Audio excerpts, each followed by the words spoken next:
انہوں نے لکھا ہے کہ کبھی نماز میں کبھی سر کبھی داڑھی کبھی بدن کھجلانا یہ کیسا ہے؟ ظاہر بات ہے کہ ٹھیک نہیں ہے. عمل کثیر کہتے ہیں کسی عمل کو 3 دفعہ کرنا. اگر کسی نے دوران نماز بلا وجہ کوئی عمل 3 دفعہ کیا تو اس کی نماز ٹوٹ جاتی ہے. یعنی کھجلا رہا ہے اپنے آپ کو، مسلسل کھجلا رہا ہے. بعض لوگوں کی عادت ہوتی ہے وہ مسلسل نماز کے اندر ان کے ہاتھ مصروف رہتے ہیں، تو یہ اس سے نماز یہ عمل کثیر کہلاتا ہے. عمل کثیر سے نماز ٹوٹ جاتی ہے، اس لیے اس سے پرہیز کرنا چاہیے.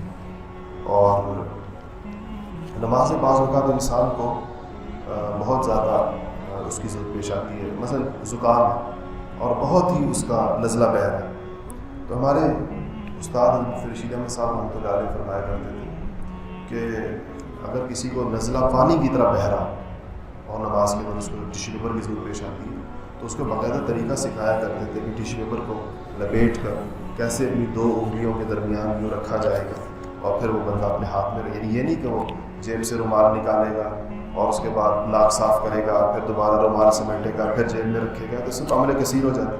تو کہتا ہے کہ اس کے دوران انسان کیسے اس ٹیشو پیپر کو اپنی 2 انگلیوں کے درمیان رکھے گا اور جب ضرورت پیش آئے گی تو اپنی ناک کو اسے صاف کر سکتا ہے. تو اس سے اعتراض کرنا چاہیے. باقی ہمارے عرب دوستوں کی تو ان کی نماز تو کسی چیز سے بھی نہیں ٹوٹتی ہے.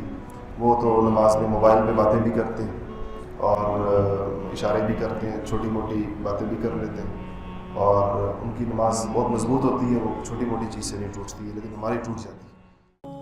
جمال الوجود بذكر الإله وتصفو الحياة بنور هدى.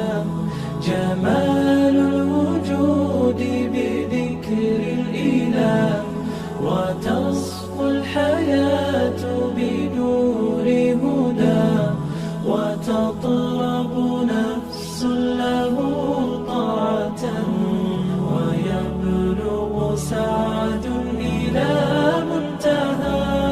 فؤاد شغوف إلى ربه أحب رضاه أحب لقاه.